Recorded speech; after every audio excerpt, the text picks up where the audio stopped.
He was everything your mother warned you about when she told you not to walk alone in the dark. Nina Campbell, armed and dangerous. Thank you for joining us for our 22nd episode of Sex, Drugs, and Spirituality, where we explore the bad boy archetype and the complex phenomenon of why some women are irresistibly drawn to bad boys. What does lie beneath the leather jackets and rebellious attitudes? Well, we're going to find out today. But before we dive into our main topic, allow us a moment to introduce ourselves. I'm Jackie Lyons of Akashic Energy Healing. And I'm Elizabeth Maria of Elizabeth Maria Unlimited.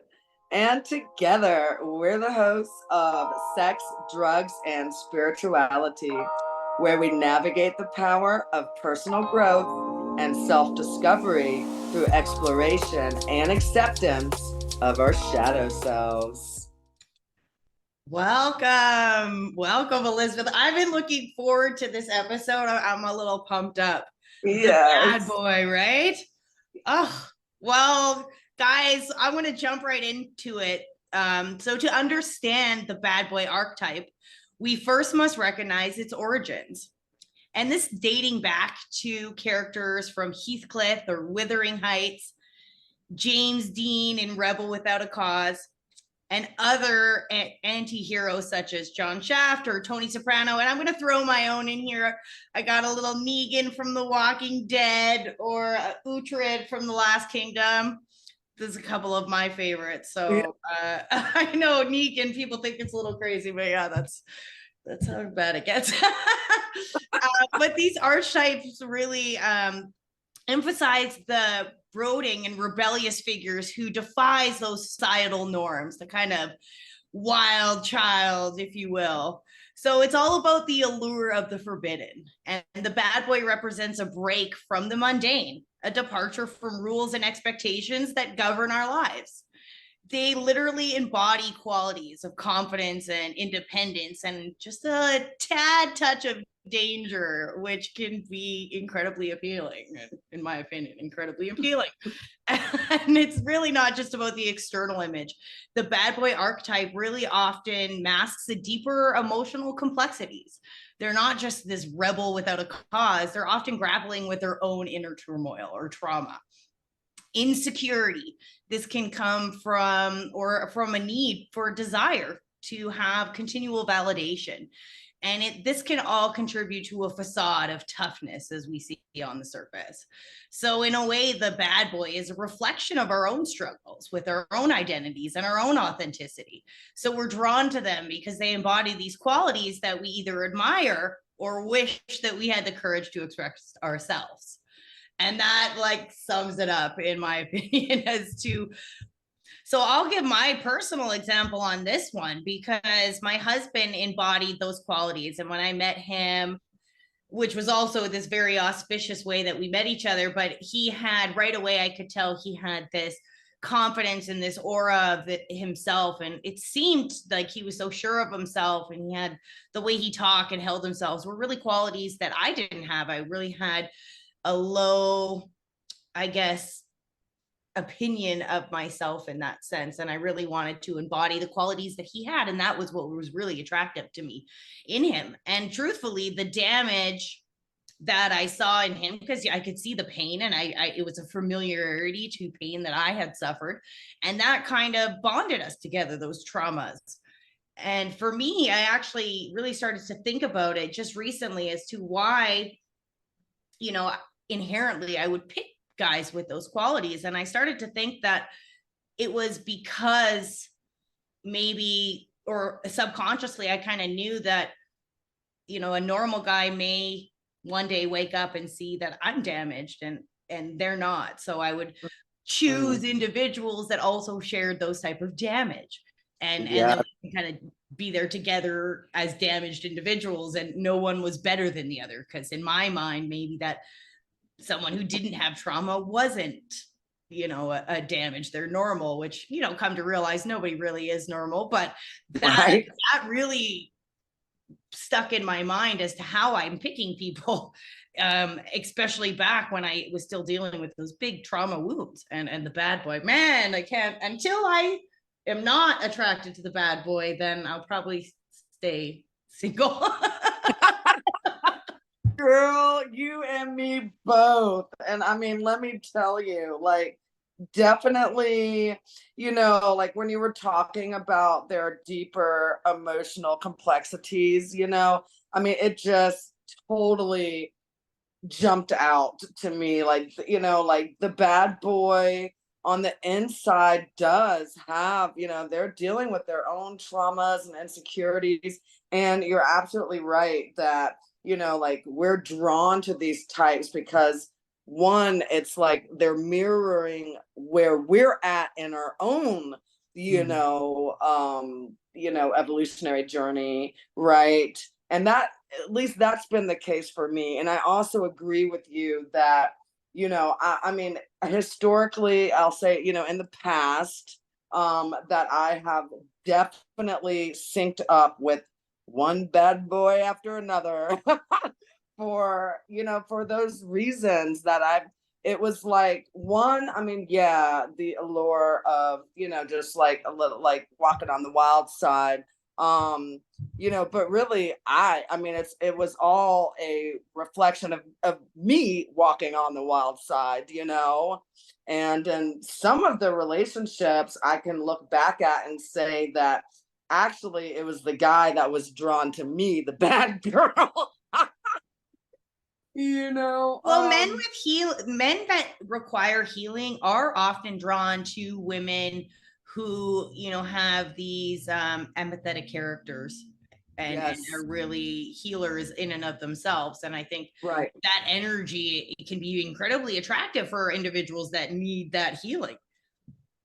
Absolutely. And I believe that it's kind of like what you said about like kind of the trauma bond idea, that it's like we kind of mirror what needs to be healed in each other, And and that was so very true in my case. yes, yes. And same here, I'm thinking of my last bad boy, which the entire state of Georgia recommended that we not be in relationship together. So, I mean, but what is it that some women like these bad boys so much? So, we got to address the elephant in the room. Fellas, why? Tell me. Why? I mean,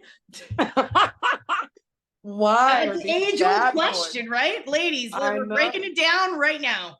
Right. So why are these bad boys so often appealing?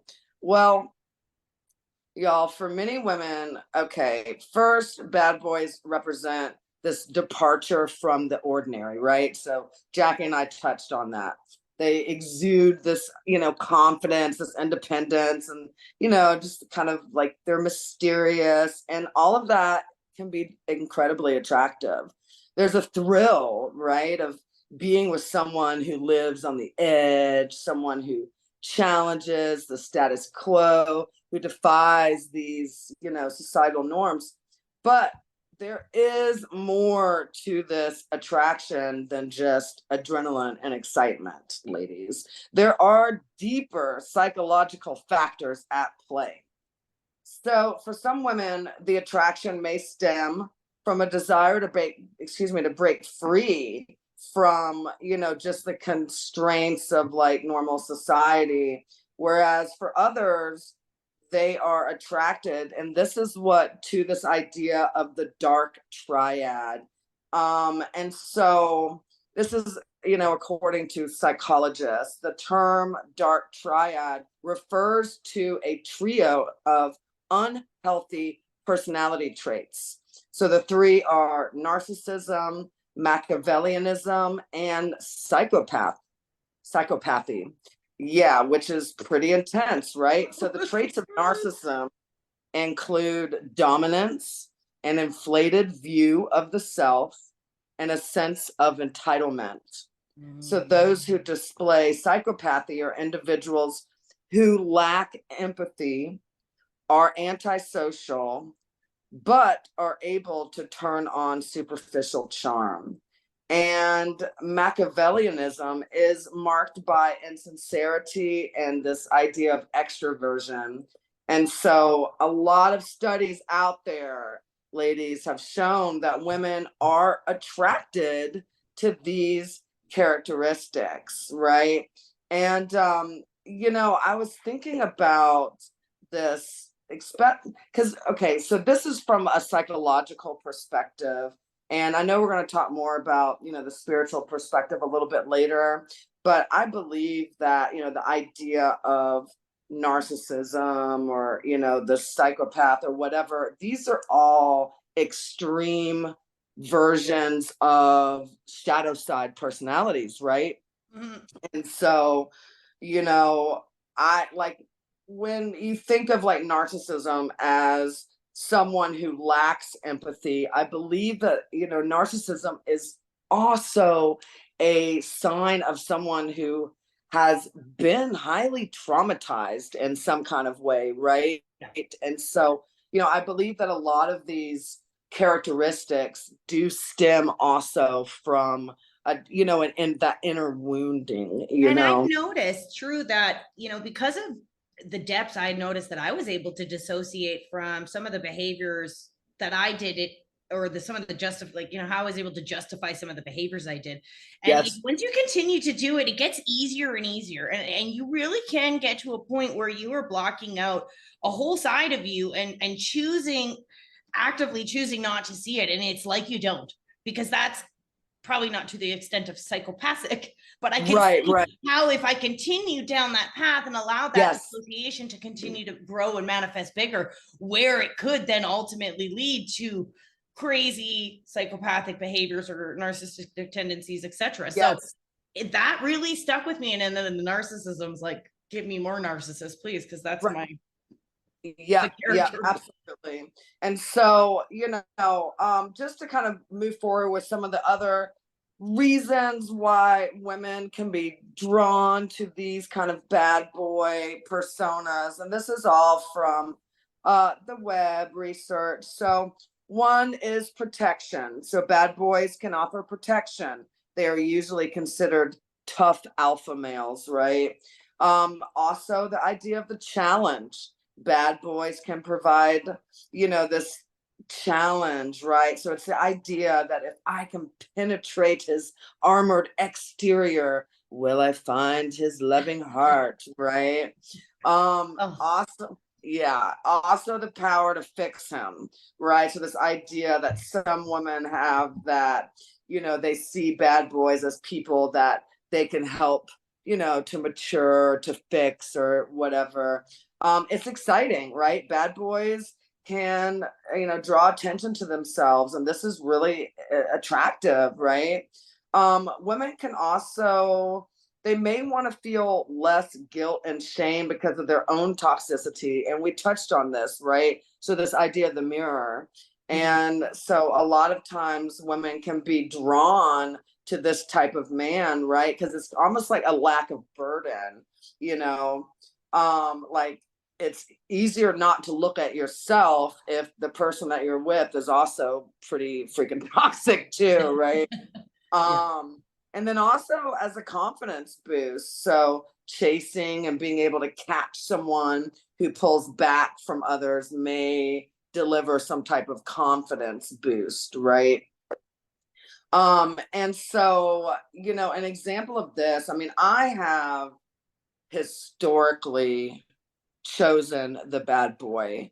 And I mean, to the point when it when I was a teenager, I mean, it was so ridiculous. And I think that I chose bad boys just to kind of piss my mom off at first, you know what I mean? Like, Mhm. I mean, I literally would bring home like the baddest, the most facial tattooed, mohawk. I mean, just like the most fucked up. And this is way before freaking facial tats got popular. I mean, Yeah, this yeah, is yeah, and I mean, just the baddest motherfuckers, and my mom, who is like the total epitome of unconditional love, would just like open up her arms to all of these guys. I mean, all, you know, it was like She's just changing them to love. Oh, not even. My mom, totally accepting. I mean, to the point that like I came home one day and she was literally having tea with probably like the biggest, baddest skinhead in Atlanta. That's so crazy, your mom. You That's know, lovely. Your mom yeah, I is mean, a loving soul. That's so she beautiful. is just unconditional love. But, and so, you know, so that didn't work. So, of course, it just had to get more and more extreme. But I also feel that, you know, when I was a teenager, it was all kind of about like that rebel status. I mean, I was someone who was really big into like the punk rock scene. And so I was like, the cooler you are, you know, in my terms, which was like, you know, the badder you are, then the better for me. And a quick example I wanted to give, and this is actually really the beginning of my, you know, just realizing on some level how shallow I used to be. I was telling my daughter about this story about the first time that I'd ever had two guys fight over me. And one of them I'd been kind of dating, and he was, you know, I mean, they were both punks, but this guy, like, actually really liked me, and he was a pretty good guy. And then the other guy, his name was Anarchy Andy, and he and he worked at the masquerade, and he was such a bad ass man. And he wore like those, you know, plaid bondage pants, and he sneered all the time, and he was just so freaking bad, right? And so we're at this party, and I was kind of talking to both of them, and so they kind of got into a fight, you know, over me. And then they both stopped fighting, and they looked at me, and they said, you know what, you need to choose which, you know, who of us you want to be with. and and I'm telling my daughter this story, and I say, well, she said, well, who'd you pick? And I said, well, I picked the bad one. I picked Andy Anarchy because he was like, had the cool status. And my daughter looked at me, and this was when she was like 16. So this was about like, I don't know, 11, 12 years ago. And she was like, God, mom, that's really shallow. And I was like, Kids oh will my always God. put you in your place, I and they know. keep And you so, humbled. yeah. And so I really, you know, I saw like how I mean, because I had evolved past that already, but I saw that, you know, for me, that initial allure to what I thought was the bad boy it was so wound up in just surface attributes, and just, you know, and really without being able um to go deep, you know, and to really look at people from a mind, body, spirit perspective, instead of just, you know, status, what's on the outside. Status Yeah. was a big thing as well for me too, because you wanted to be with the cool kids, and the cool kids, well, in my opinion, the cool kids were the ones out selling drugs Yeah. not in school. Same here. Yeah. That was who I wanted to aspire to be. They were the ones with the money, right? So, and with the Yeah. same The cool thing came the cars. boys that came from that lifestyle. Yep. Yep. So it was very surface, you know, but as we talked about earlier, you know, bad boys are not just leather jackets and attitude. There is a, you know, of course, an interior or spiritual reason, you know, for Yeah, I would like to think so as well. I mean, for most people, especially because I feel like I carried that label as, you know, the bad sheep or the bad person in the family at times. So I would hate that label to stay. And you know, bad boys are really, I guess, in a lot of people's opinions, the spiritually soulful rebels. yes. And for many bad boys, this rebellious nature is actually a manifestation of their spiritual journey, and they reject societal constraints in search of deeper truth or a higher purpose. And this bad boy defense is really just an expression of their spiritual quest for authenticity and freedom. And bad boys do often struggle with intimacy and vulnerability, And these qualities can feel at odds with their inner image or their strength or their independence. However, spirituality encourages us to embrace our humility and our flaws, to love ourselves and cultivate a deep, authentic connection with others. So while the bad boy may be drawn to solitude or the self-resilience, their spiritual journey ultimately leads them to recognize the importance of love and connection. So can bad boys learn to navigate their shadow and find balance on their spiritual journey?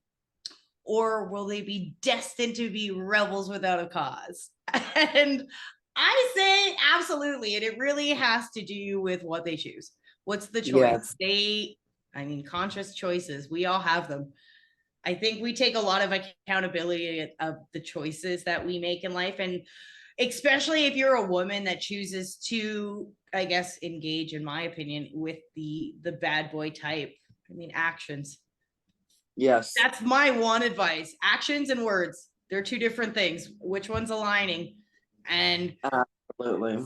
Like really, if they choose to begin to navigate their shadow and they can emerge transformed, and it's a central theme in many spiritual traditions because it also speaks to an inherent potential for growth and spiritual expansion. While the path can be rocky, it's always possible for those who are willing to confront their demons to embrace their light within.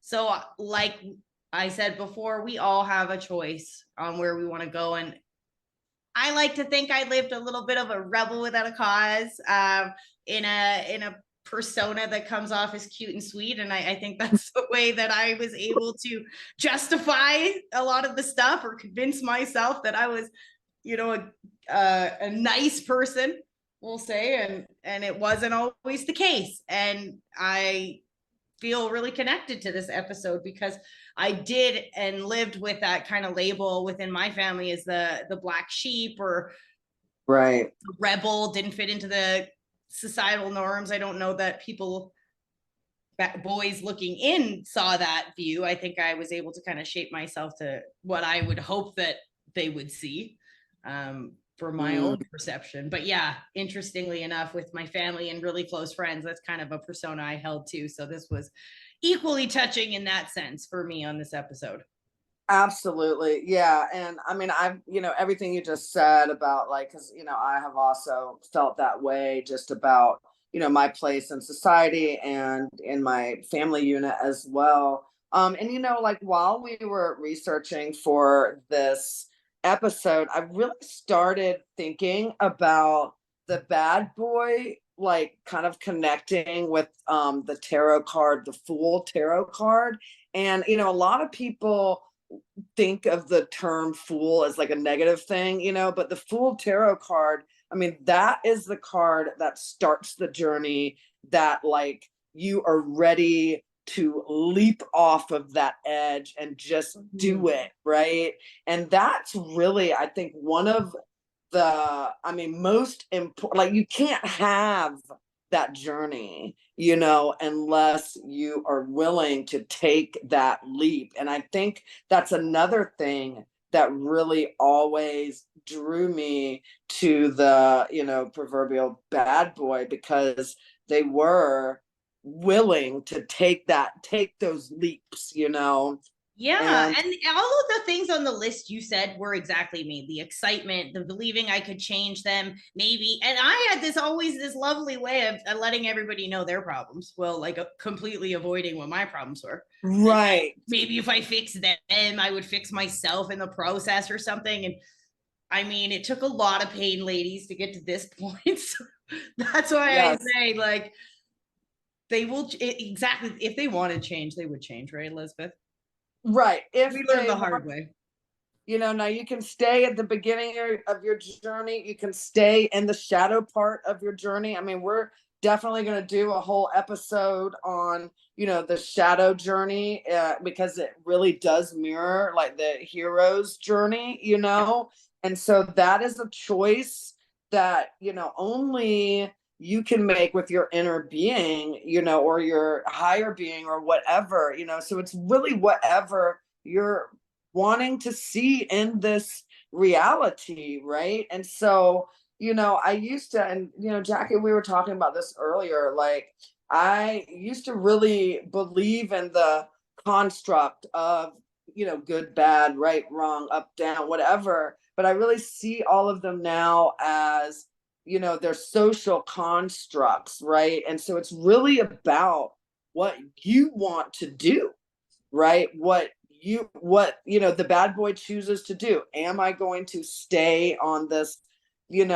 more shadow journey, or am I going to allow like the positives of this character, to grow and expand in positive ways? Because there's a lot of positive attributes to this type of archetype, right? I mean, just the fact that they are oftentimes forward thinking. I mean, it's kind of like, I used to always say that, even with drug users, they're a very I am definitely in that category of, someone who has historically done drugs.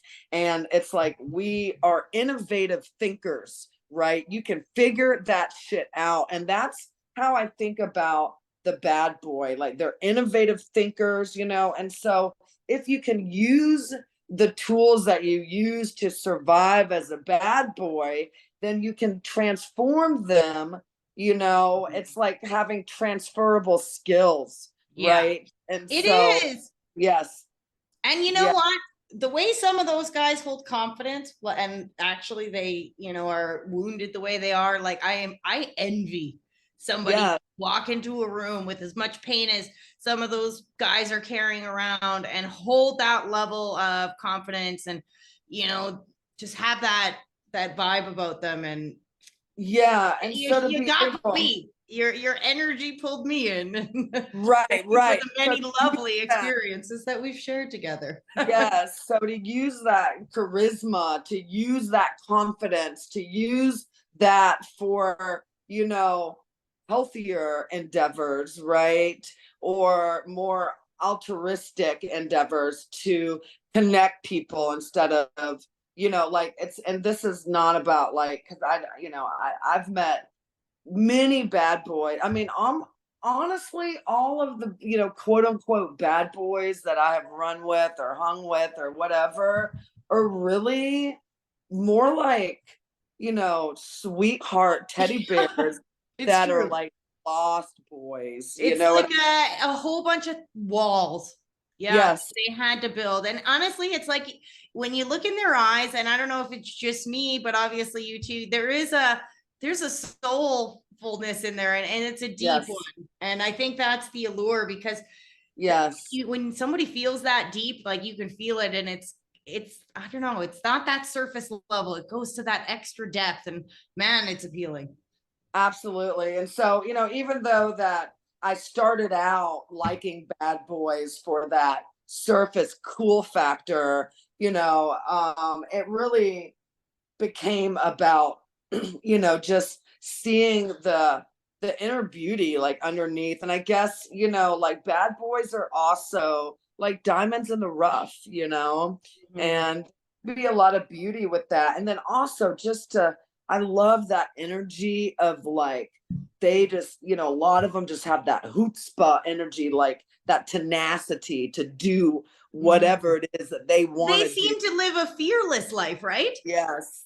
And I think maybe that's another great appeal, because especially if you live a life, where you've been holding back a fears, this guy's like pulling you out of your shell, and he's showing you this new thing that you wouldn't do by yourself. And holy crap, is that exciting.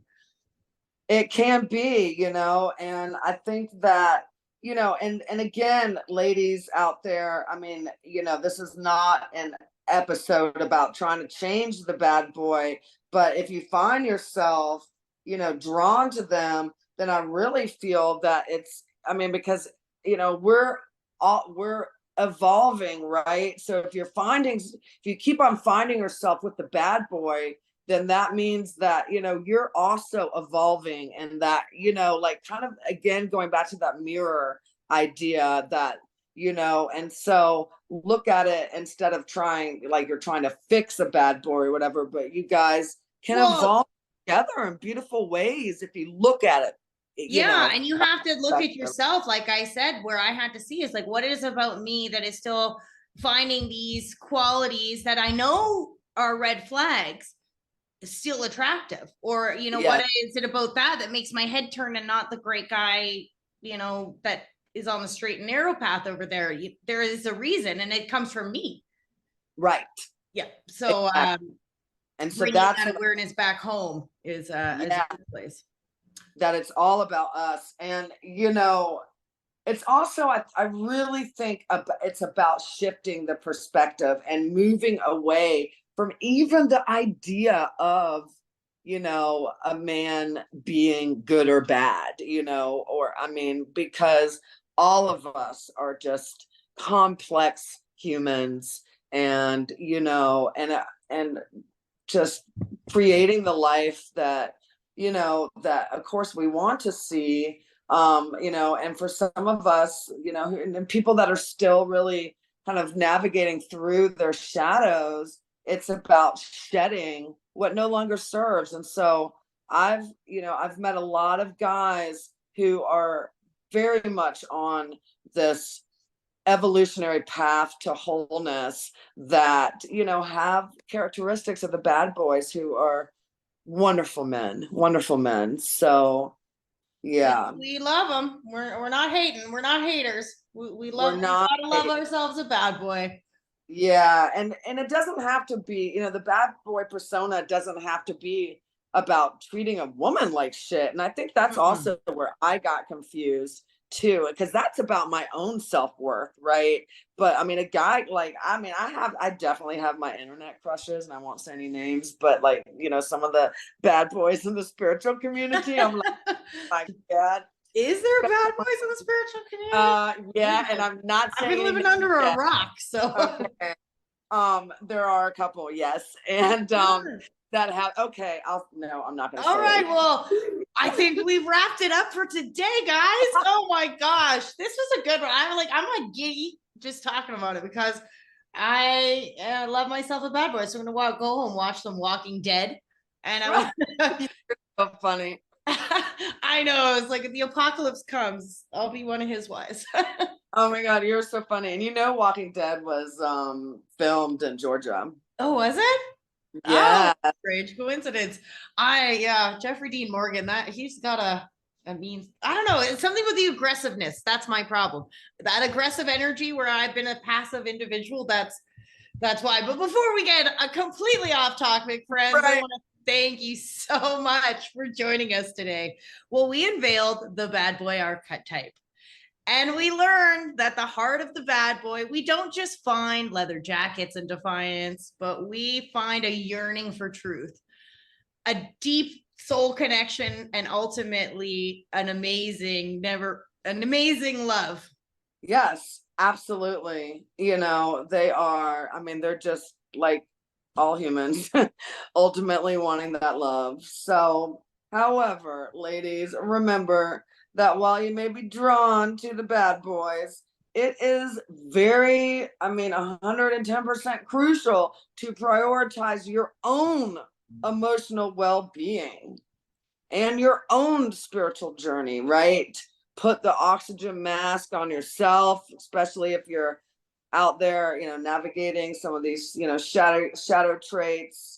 And, it's not about trying to save or fix or change anyone, right? Everything comes within. And as you change, from within, the choices that you make are going to change, right? And just remember that bad boys, like all of us on this complicated journey, will only evolve if they want to. True.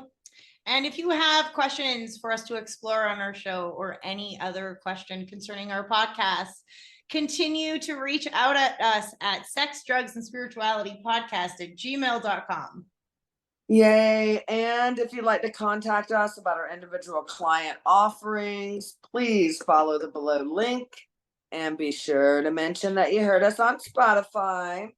And we look forward to connecting with our spiritual community at 11 p.m. EST every Saturday on Spotify to explore and integrate the shadow side of our reality. Bye, love and light. Love and light, guys. Sex, Drugs, and Spirituality Podcast. Elizabeth Maria, Unlimited LLC. And Jackie Lyons of Akashic Energy Healing is not responsible nor liable for any advice, course of treatment, diagnosis, or any other information, services, or products that you obtain through this website.